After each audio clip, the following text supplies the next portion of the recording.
Un jeune paysan dormait dans un vieux sac de grains lorsqu'une tempête apporta une graine dorée qui changea son destin pour toujours. Au milieu d'une pauvreté extrême, il planta cette graine avec foi et vit surgir une plante miraculeuse qui transforma sa vie. De misérable à bienfaiteur, son histoire prouve que Dieu agit dans les moments les plus improbables. Préparez-vous pour un voyage de foi et de miracles qui touchera votre cœur.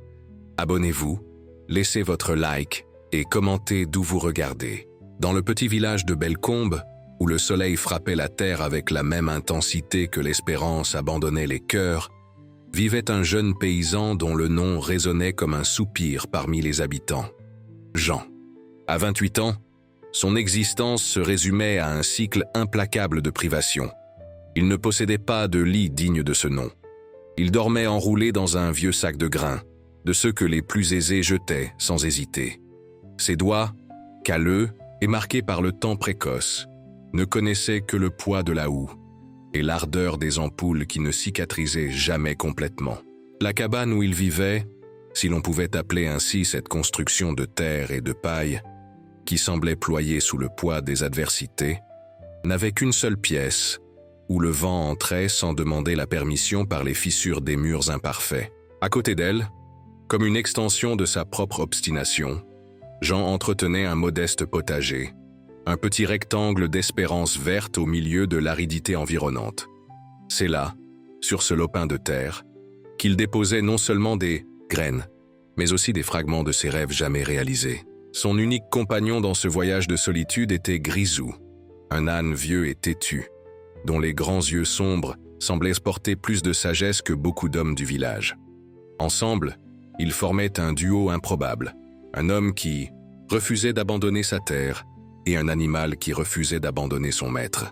Ce qui impressionnait le plus chez ce jeune homme n'était pas la misère qui l'enveloppait comme un lourd manteau, mais plutôt les trois vertus qu'il portait comme des trésors invisibles.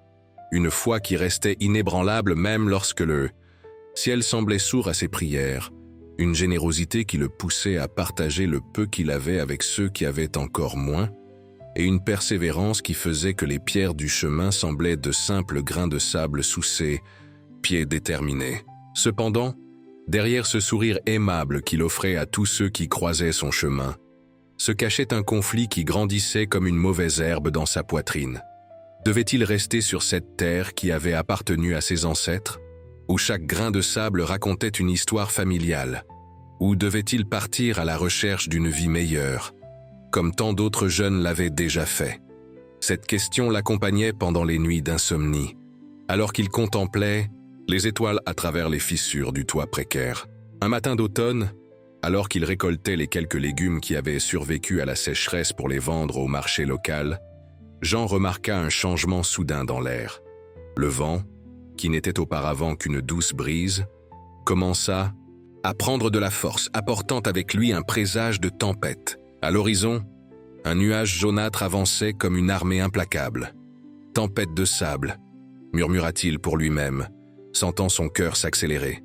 En l'espace de quelques minutes, le ciel, auparavant d'un bleu intense, se transforma en un rideau opaque et menaçant. Les autres habitants du village, percevant le danger imminent, coururent s'abriter dans leurs maisons, fermant portes et fenêtres contre la fureur qui approchait. Des cris d'alerte résonnaient de toutes parts. « La tempête arrive, abritez-vous !» Jean cependant resta immobile, contemplant son petit potager. Ces plantes étaient sa seule source de subsistance. Si elles étaient détruites, qu'adviendrait-il de lui dans les jours à venir?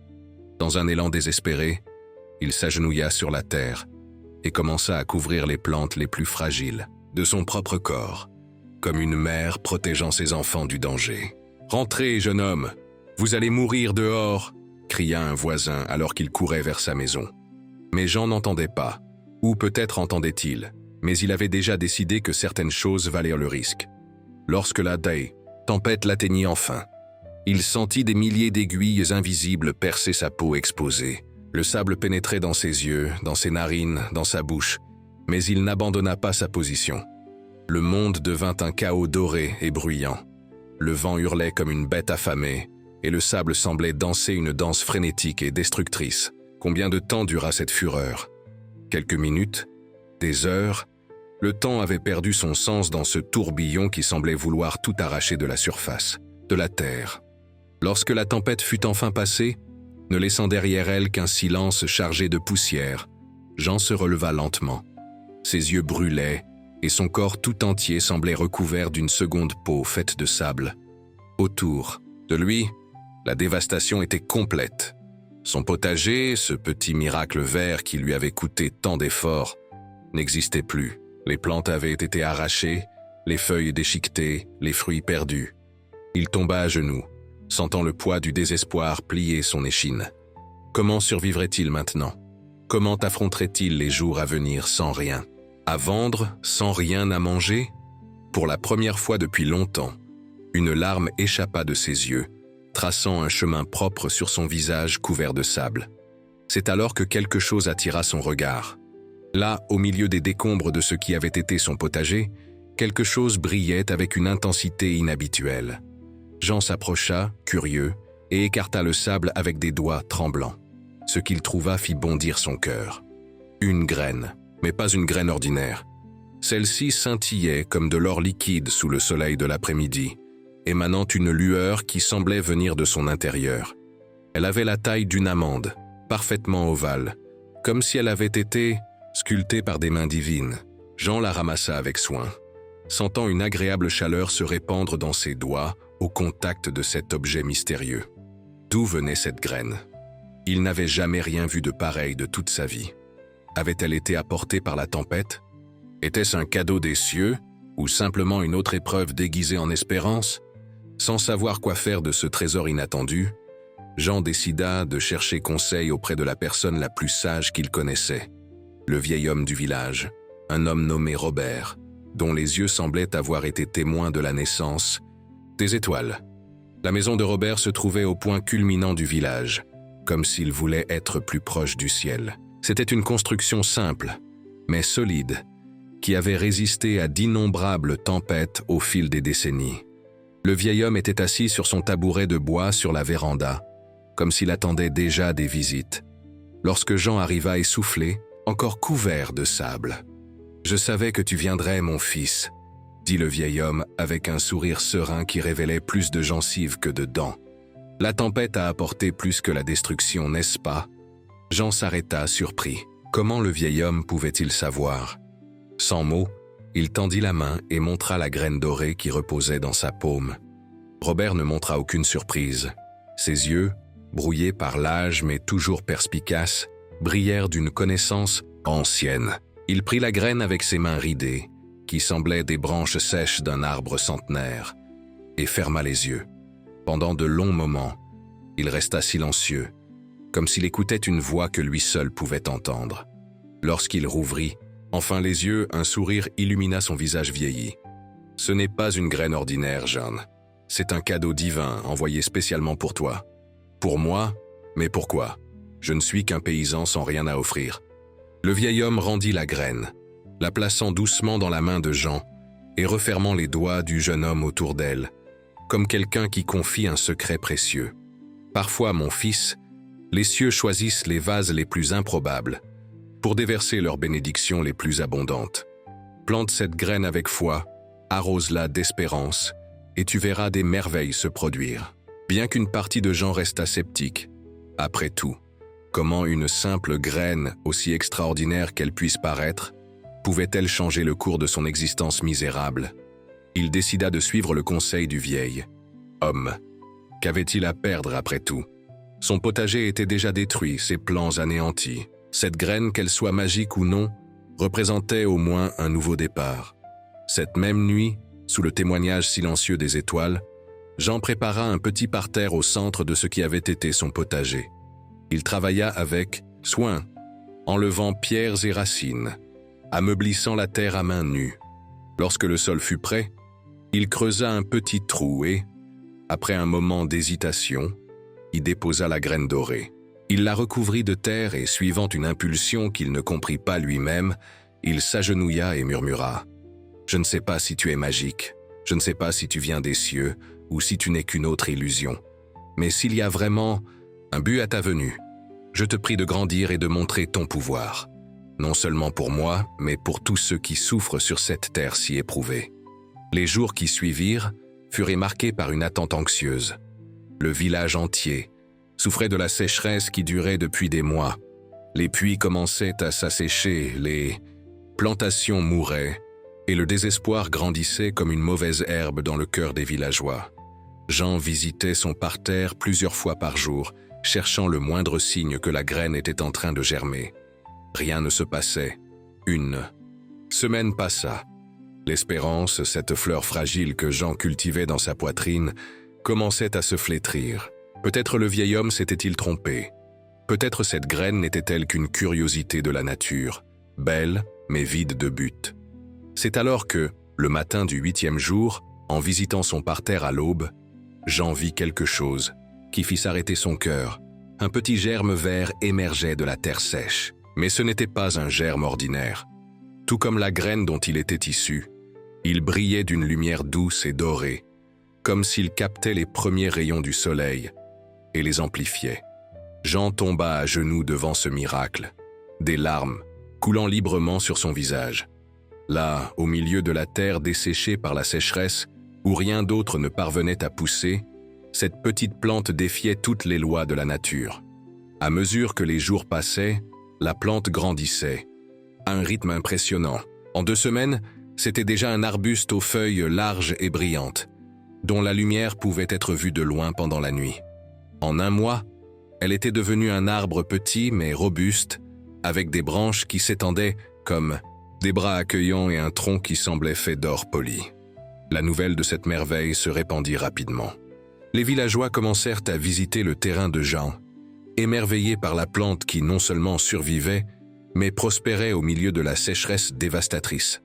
Certains disaient que c'était un miracle, d'autres suspectaient de la sorcellerie.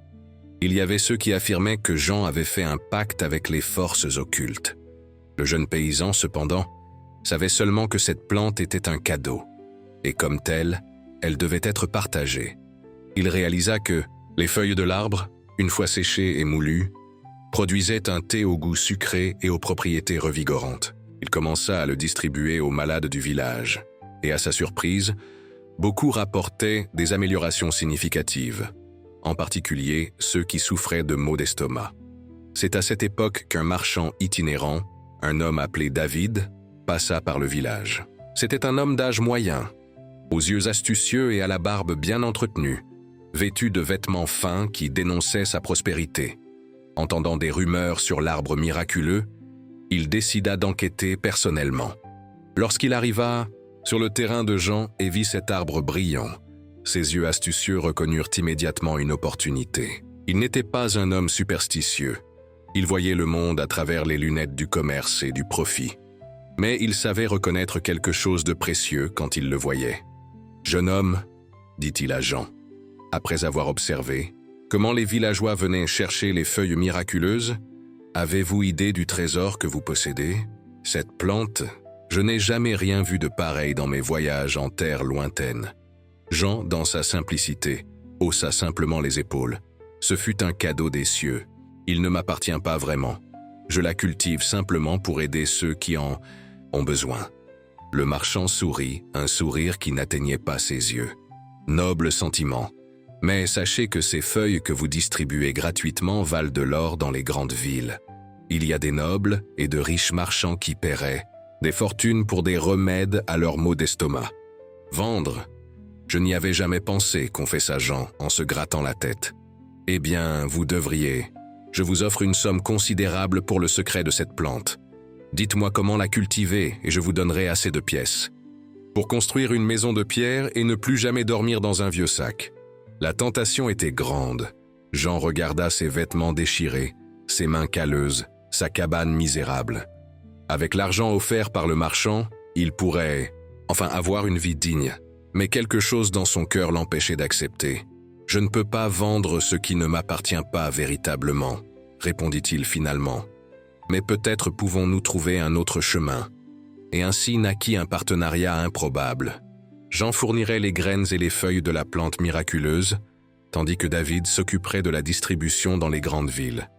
Les bénéfices seraient partagés. et une partie d'entre eux serait utilisée pour aider le village qui souffrait tant de la sécheresse. Au fil des mois, la renommée des plantes médicinales se répandit dans toute la région. Ce qui avait commencé comme une petite affaire se transforma rapidement en une entreprise prospère. Les propriétaires de terres voisines, qui auparavant embauchaient Jean comme ouvrier agricole, offraient maintenant leurs terres pour la culture des plantes miraculeuses, en échange d'une part des bénéfices. Cependant, Jean faisait face à deux grands obstacles dans son nouveau parcours. Il ne savait ni lire, ni écrire pour documenter les accords commerciaux, et il ne possédait pas de connaissances en négociation et en finance. Son honnêteté et son bon caractère l'avaient conduit jusque-là, mais dans le monde des affaires, ses qualités, bien qu'admirables, n'étaient pas suffisantes. C'est au marché de la ville voisine, où il allait vendre une partie de sa récolte, que Jean rencontra Sophie, une jeune femme d'une beauté sereine et aux yeux qui semblaient contenir toute la sagesse du monde. Elle était la fille d'un commerçant autrefois prospère, désormais ruiné et malade. Malgré sa situation difficile, Sophie avait reçu une éducation et savait lire, écrire et faire des calculs complexes. « J'ai besoin de travail », dit-elle à Jean, après l'avoir observé négocier avec difficulté avec d'autres marchands. « J'ai vu combien vous peinez avec les chiffres et les accords. Je peux vous aider avec cela, en échange d'un salaire juste pour subvenir aux besoins de mon père malade. » Jean, qui n'avait jamais vraiment remarqué ses propres limitations jusqu'à ce moment, sentit son visage rougir de honte. Mais la nécessité parla plus fort que l'orgueil. « Je ne sais pas si je peux vous payer ce que vous méritez, » répondit-il honnêtement. Sophie sourit, un sourire qui illumina son visage comme les premiers rayons du matin illuminent un champ de fleurs. « Commencez par payer ce que vous pouvez. À mesure que les affaires grandiront, nous pourrons renégocier. » Cette rencontre changea complètement le cours des affaires de Jean. Sophie non seulement enregistrait les accords et faisait les comptes, mais commença aussi à lui enseigner les lettres et les chiffres pendant les heures creuses. Elle avait de la patience avec sa lenteur à apprendre et ne lui faisait jamais sentir qu'il valait moins en raison de ses origines modestes. Au même moment, un vieux commerçant appelé Thomas, ami du vieil homme Robert, s'approcha de Jean, offrant des conseils sur les négociations. C'était un homme qui avait vu de nombreuses lunes et de nombreuses marées de fortune monter et descendre. Ses conseils, nés de l'expérience et non des livres, étaient comme des perles pour le jeune paysan. « Ne concluez jamais un accord lorsque le soleil se couche, mon jeune ami, » disait-il avec un éclat malicieux dans les yeux. À la fin de la journée, l'esprit est fatigué et enclin à accepter des termes défavorables. Ou encore, observez les mains de votre interlocuteur, pas ses yeux. Les yeux peuvent mentir avec maîtrise, mais les mains dénoncent toujours la nervosité et la malhonnêteté. 6 mois après avoir trouvé la graine dorée, la vie de Jean était méconnaissable. Il ne dormait plus dans un vieux sac de grains, mais dans un lit confortable, à l'intérieur d'une maison simple mais solide qu'il avait construite de ses propres mains, aidé par les voisins. Ses vêtements, bien qu'encore modestes, étaient neufs et propres. Son âne grisou avait maintenant la compagnie de 2 chevaux robustes, utilisés pour transporter les marchandises. Plus important que tout cela, cependant, était le fait que Jean employait désormais 10 familles du village dans ses plantations, qui s'étendaient sur plusieurs hectares. Hommes et femmes qui auparavant parvenaient à peine à nourrir leurs enfants, travaillaient maintenant avec dignité et recevaient des salaires justes. Sa plus grande joie, cependant, était de pouvoir aider les indigents. Avec une partie des bénéfices, il fit construire des puits d'eau pour la communauté, s'assurant que la soif ne serait plus un problème, même pendant les périodes les plus sèches. Il distribuait de la nourriture pendant les périodes de pénurie et finançait de petits projets qui bénéficiaient à tous. Sophie devint plus qu'une employée. Elle était sa confidente, sa conseillère, et bien qu'aucun des deux ne l'admît, un sentiment grandissait entre eux, aussi délicat que les premiers bourgeons du printemps, et aussi prometteur qu'une récolte abondante. Le succès, cependant, vient rarement sans éveiller l'envie de ceux dont les cœurs sont un terrain fertile pour les semences d'amertume. Michel, fils de l'administrateur régional, un jeune homme arrogant qui n'avait jamais eu besoin de travailler un seul jour de sa vie, commença à voir en Jean une menace à son statut et à son influence. Utilisant la position de son père, Michel commença à créer des difficultés pour les affaires de Jean. Les impôts étaient augmentés arbitrairement, les licences mettaient des mois à être approuvées, et le transport des marchandises était constamment obstrué par des inspections inutiles. « Il veut nous détruire », se lamenta Sophie, après qu'un nouveau chargement de plantes médicinales fut retenu à la frontière de la province sous des prétextes absurdes. « Pas seulement nous », répondit Jean, avec une expression sombre. « Si notre affaire échoue, toutes les familles que nous employons retourneront à la misère. » La situation atteignit un point critique lorsque Michel annonça un nouvel impôt exclusivement sur les plantes médicinales. Un impôt si élevé qu'il rendrait l'affaire complètement inviable. Dans son angoisse, Jean fit quelque chose qu'il n'avait pas fait depuis qu'il avait planté la graine dorée. Il se retira dans le désert, seul, à la recherche de guidance divine. Pendant 3 jours et 3 nuits, il resta en jeûne, contemplant les étoiles et parlant avec le ciel. Lorsqu'il revint, il surprit tout le monde par son apparence sereine et l'éclat déterminé dans ses yeux. Au lieu d'affronter directement l'administrateur et son fils, comme beaucoup s'y attendaient, Jean fit quelque chose de complètement inattendu. Il organisa une grande fête et invita toutes les personnes importantes de la région, y compris l'administrateur et Michel. « Avez-vous perdu la raison ?» demanda Sophie incrédule. « Inviter nos ennemis à une célébration ?» Jean sourit simplement, un sourire qui gardait des secrets. Parfois, la meilleure façon de désarmer un ennemi est de l'inviter à s'asseoir à notre table. La fête fut organisée sur le champ central du village, que Jean avait fait décorer de fleurs et de torches. De riches tables de nourriture furent dressées sous un ciel étoilé, et des musiciens jouaient des mélodies joyeuses qui invitaient à la danse et à la célébration. L'administrateur et Michel arrivèrent avec des expressions méfiantes, s'attendant clairement à une sorte de piège. Ils furent reçus par Jean avec honneur et courtoisie, comme s'ils étaient les invités les plus importants de la soirée. Pendant le banquet, lorsque les esprits étaient déjà élevés par le vin et la bonne nourriture, Jean demanda l'attention de tous et présenta un plan surprenant. Au lieu de lutter contre les nouveaux impôts, il proposait d'étendre encore plus la culture des plantes médicinales, triplant la production actuelle. Avec cela, expliqua-t-il s'adressant directement à l'administrateur, la collecte des impôts augmentera considérablement, bénéficiant à toute la région. Une partie de ces impôts pourrait être utilisée pour construire une école et un centre de soins médicaux, qui porterait le nom de votre Excellence, bien sûr. L'administrateur, un homme pragmatique qui valorisait plus le pouvoir et la reconnaissance que l'argent lui-même, fut visiblement impressionné par la proposition.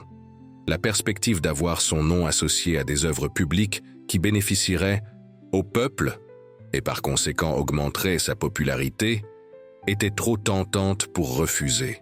Michel, percevant que son père était séduit par la proposition, tenta d'intervenir. « Ne faites pas confiance à ce paysan parvenu, père. Il ne veut que vous manipuler. » Mais l'administrateur, d'un geste, fit taire son fils. Le jeune Jean vient de faire preuve de plus de vision et d'intelligence en 5 minutes que vous, en toute votre vie, Michel. La proposition est excellente et bénéficie à tous. Elle est acceptée. Et ainsi, contre toute attente, l'administrateur devint un allié précieux. Les impôts furent ajustés à un niveau raisonnable, les licences furent approuvées rapidement et le transport des marchandises ne rencontra plus d'obstacles. Michel, humilié publiquement par son propre père, se retira dans un silence rancunier, mais ne représentait plus une menace réelle.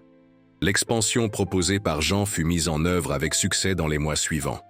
Les plantations s'étendaient, désormais à perte de vue, et de plus en plus de familles trouvaient emploi et dignité. La prospérité de la région augmentait à vue d'œil, et avec elle, la renommée de Jean comme un leader visionnaire et bienveillant. Cependant, comme cela arrive souvent lorsque le succès matériel croît rapidement, Jean commença à s'éloigner de ses racines spirituelles. Les prières qui marquaient auparavant le début et la fin de ses journées furent remplacées par des réunions d'affaires. Le temps qu'il consacrait à visiter les malades et les indigents diminua progressivement, consommé par l'administration de son empire croissant. 1 an après l'apparition de la première graine, Alors que tout semblait être au sommet de la prospérité, une nouvelle crise survint, aussi inattendue que dévastatrice. Les plantes commencèrent à se flétrir sans explication. D'abord, quelques feuilles qui perdirent leur éclat doré, puis des branches entières qui séchèrent, et finalement, des arbres complets qui mouraient en quelques jours. Les agronomes et spécialistes engagés par Jean ne parvenaient pas à expliquer le phénomène. Le sol fut analysé, l'eau testée, différentes techniques de culture expérimentées, tout en vain. La mort des plantes continuait, implacable comme une marée montante. Désespéré, Jean parcourut ses plantations jour et nuit, cherchant à comprendre ce qui se passait. C'est pendant l'une de ses promenades, lorsque la pleine lune éclairait les champs comme un grand œil argenté observant la terre, qu'une révélation le frappa avec la force de la foudre. Il s'était éloigné de sa spiritualité, se concentrant uniquement sur les affaires, le profit, la croissance matérielle. Se souvenant des paroles du vieil homme lorsqu'il lui avait remis la graine dorée, « Plante-la avec foi et tu verras des merveilles se produire ». Jean comprit que peut-être la foi n'était pas nécessaire uniquement pour la plantation initiale, mais pour le maintien continu de ce miracle. Le cœur lourd, il retourna à la cabane de Robert, le vieil homme qu'il avait conseillé au début de son parcours. Il le trouva assis sur le même tabouret de bois sur la véranda, comme si le temps n'avait pas passé, comme s'il n'attendait que ce moment. « Les plantes meurent, Robert », dit Jean sans préambule, la voix tremblante d'émotion contenue. « J'ai essayé tout ce à quoi j'ai pu penser, mais rien ne fonctionne. Je suis en train de tout perdre. » Le vieil homme l'observa en silence pendant de longs moments, ses yeux anciens scrutant non seulement l'homme devant lui, mais aussi le parcours qui l'avait conduit jusque-là. « La plante reflète le cœur de celui qui la cultive, Jean, » dit-il finalement, sa voix aussi douce que le murmure du vent entre les feuilles. « Ce qui a changé n'est pas la terre, ni l'eau, ni le soleil. Ce qui a changé, c'est toi. » Les mots frappèrent Jean comme des pierres, chacune atteignant un point vulnérable de sa conscience. C'était vrai. Il avait changé. Le jeune homme qui dormait dans un vieux sac de grains et partageait son dernier morceau de pain avec les affamés s'était transformé en un homme d'affaires dont l'agenda incluait rarement du temps pour la compassion. « Comment puis-je corriger cela ?» demanda-t-il, la voix étranglée par l'émotion et la reconnaissance douloureuse de sa propre transformation. Le vieil homme sourit, un sourire qui semblait s'illuminer de l'intérieur, comme la graine dorée elle-même. « Retourne à tes racines, mon fils. Souviens-toi de qui tu étais et de ce qui importe vraiment. Le reste viendra naturellement. » Cette même nuit, Jean ne put dormir. Les mots du vieil homme résonnaient dans son esprit, se mêlant à des images de sa vie antérieure. La simplicité, la foi, la connexion authentique avec la terre et avec les gens. Lorsque la première lumière de l'aube commença à peindre le ciel de tons rosés, il avait déjà pris sa décision. Dans les jours qui suivirent, à la surprise et à la confusion de beaucoup, Jean mit en œuvre des changements drastiques. Il redistribua une grande partie de sa fortune aux indigents, non seulement de son village, mais de toute la région. Il fonda une école pour les enfants, où, outre les lettres et les chiffres, on enseignait la culture de la terre et les valeurs spirituelles. Il reprit l'habitude de visiter les malades et les personnes âgées, apportant non seulement des remèdes faits avec les feuilles de ces plantes, mais aussi du temps et de l'attention. Il retourna à travailler de ses propres mains sur la terre, ressentant à nouveau la connexion directe avec le sol qui nourrissait non seulement les plantes, mais aussi son âme. Sophie observait ces changements avec un mélange de surprise et d'admiration. Le Jean qu'elle avait connu au marché, déterminé mais un peu perdu au milieu des chiffres et des accords, se transformait en quelque chose de plus, quelque chose qui semblait à la fois plus simple et plus profond. « Je ne comprends pas », confessa-t-elle, alors qu'elle l'aidait à distribuer de la nourriture aux familles dans le besoin. « Vous êtes en train de pratiquement donner la fortune que vous avez tant travaillé à construire. Ne craignez-vous pas de retourner à la pauvreté ?» Jean sourit, un sourire qui portait la sérénité de celui qui avait enfin trouvé son vrai chemin. « La vraie pauvreté, Sophie, c'est avoir les mains pleines d'or et le cœur vide de but. Je n'abandonne pas l'affaire, je me souviens juste pourquoi je l'ai commencé. » Et en effet, quelque chose d'extraordinaire commença à se produire. À mi-sentiso, mesure que Jean se reconnectait avec ses valeurs essentielles. Les plantes qui auparavant se flétrissaient recommencèrent à fleurir. L'éclat doré retourna aux feuilles, et la vitalité se répandit dans toutes les plantations, comme une vague de lumière renouvelée. Les villageois, toujours enclins à trouver des signes divins dans les événements quotidiens, commencèrent à murmurer que les plantes répondaient à l'esprit renouvelé de Jean, que le ciel, satisfait de son retour à la foi et à la générosité, bénissait à nouveau ses chants. Jean ne confirmait ni ne niait ses interprétations. Pour lui, la leçon était claire. La vraie prospérité ne pouvait être mesurée uniquement en pièces d'or ou en hectares de terre. C'était quelque chose de plus profond, une harmonie entre le matériel et le spirituel, entre le succès personnel et le bien commun. Au 15e mois de son extraordinaire parcours, alors que son affaire s'était non seulement rétablie mais étendue selon de nouveaux principes, Jean fit face à son plus grand défi. Un groupe de marchands étrangers, ayant entendu parler des propriétés miraculeuses de ces plantes, arriva au village avec une proposition tentante. Ils offraient une fortune, plus d'argent que Jean n'avait jamais imaginé qu'il existât, pour toutes ces terres, et plus important encore, pour la connaissance exclusive sur les plantes. L'offre comprenait un palais en terre lointaine, des serviteurs pour satisfaire tous ses caprices, et une vie de luxe jusqu'à la fin de ses jours. « Réfléchissez bien », dit le chef des marchands, un homme aux vêtements luxueux et au sourire. « Calculez. Pourquoi vous contenter de cette vie provinciale quand vous pouvez vivre comme un prince? Votre connaissance vaut bien plus que ce que vous gagnez ici. » Pendant 3 nuits, Jean ne put dormir. La tentation était grande, presque irrésistible. Une partie de lui, celle qui se souvenait encore de la faim et du froid, de l'inconfort de dormir dans un vieux sac, voulait accepter l'offre sans y penser à 2 fois. Qui ne désirerait pas une vie de confort absolu, libérée des soucis matériels? La 4e nuit, épuisé par l'indécision, il tomba dans un sommeil profond et rêva. Dans son rêve, il se revoyait comme le jeune paysan d'avant, dormant enroulé dans un vieux sac de grains, sentant le vent froid entrer par les fissures de la cabane de terre. Mais étrangement, au lieu de l'inconfort, il ressentait une paix profonde. Dans le rêve, il se réveillait et sortait contempler les étoiles, se sentant partie de quelque chose de plus grand, connecté à un but qui transcendait sa petite existence. Lorsqu'il se réveilla, baigné par la première lumière du matin, il avait des larmes aux yeux et une certitude absolue dans le cœur. Sa mission n'était pas d'accumuler des richesses pour lui-même, mais de servir sa communauté, d'être un canal par lequel les bénédictions pouvaient circuler pour beaucoup. Ce même matin, il rencontra les marchands étrangers, qui se préparaient déjà à célébrer ce qu'ils considéraient comme un accord certain. « Je vous remercie de votre généreuse offre, » dit Jean, avec une fermeté surprenante dans la voix, « mais je dois la refuser. » Les marchands échangèrent des regards incrédules. Le chef, se reprenant rapidement, augmenta l'offre, pensant qu'il s'agissait simplement d'une stratégie de négociation. Jean secoua la tête. « Ce n'est pas une question de prix, messieurs.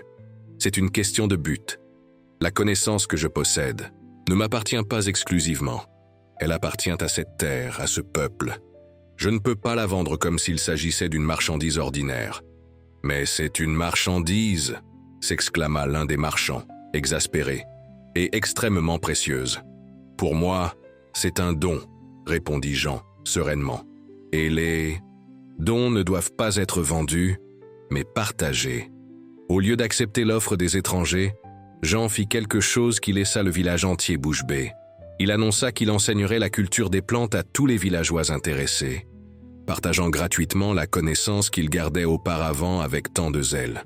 « La vraie richesse, » expliqua-t-il lors d'une assemblée sur la place centrale, « n'est pas dans la connaissance que nous gardons pour nous, mais dans celle que nous partageons avec tous. Si chaque famille cultive ses plantes, notre village prospérera comme jamais auparavant. Et ce qui est plus important, cette prospérité ne dépendra pas d'un seul homme, mais sera soutenue par la communauté entière. » Dans les mois qui suivirent, Jean se transforma en un professeur dévoué. Il organisa des groupes d'apprentissage où il partageait non seulement les techniques de culture, mais aussi les principes spirituels qui, croyait-il, était essentielle au succès de cette entreprise spéciale. Sophie, qui à ce stade était devenue non seulement sa partenaire dans les affaires mais aussi dans la vie, était à ses côtés à chaque étape de ce nouveau parcours. Sa connaissance des lettres et des chiffres complétait parfaitement les compétences pratiques de Jean, formant un partenariat qui inspirait tous ceux qui les entouraient. 2 ans après cette tempête de sable qui avait apporté la graine dorée, la vie de Jean et de tout le village de Bellecombe était méconnaissable. Le simple paysan d'avant, qui dormait dans un vieux sac de grains et parvenait à peine à se nourrir, était devenu non seulement un homme de bien, mais un leader respecté et aimé, dont l'influence s'étendait bien au-delà des limites du village. Plus impressionnante encore était la transformation de Bellecombe. D'un petit village oublié, il était devenu un centre prospère de commerce et d'apprentissage, attirant des gens de lieux lointains. L'école fondée par Jean était désormais une institution renommée, où les jeunes apprenaient non seulement des métiers pratiques, mais aussi des valeurs comme la générosité, la foi et la persévérance.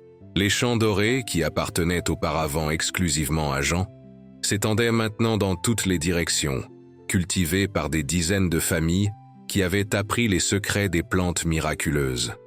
La prospérité, auparavant concentrée, était maintenant partagée par toute la communauté. Les visiteurs qui arrivaient à Bellecombe demandaient souvent à Jean le secret de son succès. Comment un simple paysan, sans éducation formelle ni ressources initiales, avait-il réussi à transformer non seulement sa propre vie, mais toute une communauté? Jean souriait simplement et pointait vers le ciel, disant « Je dormais dans un vieux sac jusqu'au jour où j'ai compris que la vraie richesse n'est pas dans ce que nous possédons, mais dans ce que nous partageons. C'est Dieu qui a planté en moi la graine de la prospérité. » Et ainsi continuait son parcours, jour après jour, saison après saison, semant non seulement des plantes aux feuilles dorées, mais aussi l'espérance, la foi et la connaissance, que même les tempêtes les plus dévastatrices peuvent apporter avec elles des graines de transformation, attendant juste des mains disposées à les planter avec foi et des cœurs ouverts pour en récolter les fruits avec gratitude. Sœurs, vous qui m'écoutez maintenant, vous portez peut-être aussi vos propres vieux sacs, fardeaux de désillusions, de rêves reportés, de luttes qui semblent sans fin. Peut-être votre champ est-il aride, éprouvé par des tempêtes qui ont emporté ce que vous avez planté avec tant de soin. Mais souvenez-vous, c'est justement au moment où tout semble perdu que la graine dorée peut apparaître, apportée par des vents que vous jugiez seulement destructeurs. Elle peut être cachée dans la parole d'un ami, dans le conseil d'un mentor, dans une inspiration soudaine qui naît dans le silence de la prière. La vraie prospérité, comme l'a découvert notre paysan, ne se mesure pas par les biens matériels, bien que ceux-ci puissent venir comme une conséquence naturelle d'une vie alignée avec des buts plus élevés. Elle se mesure par la capacité de recevoir les bénédictions avec humilité et de les partager avec générosité, créant un cercle vertueux qui bénéficie non seulement à soi, mais à tous autour. Et lorsque la tentation surgira, car elle viendra certainement déguisée en opportunité immanquable, en raccourci vers le bonheur, souvenez-vous du rêve de Jean, où la simplicité et le but clair apportaient plus de paix que tous les palais et luxes imaginables. Votre graine dorée existe déjà. Peut-être attend-elle que vous la trouviez au milieu des décombres de quelques tempêtes. Peut-être est-elle déjà dans vos mains, attendant juste d'être plantée avec foi et cultivée avec persévérance. Ou peut-être vous-même êtes la graine dorée, destinée à transformer la vie de beaucoup autour de vous.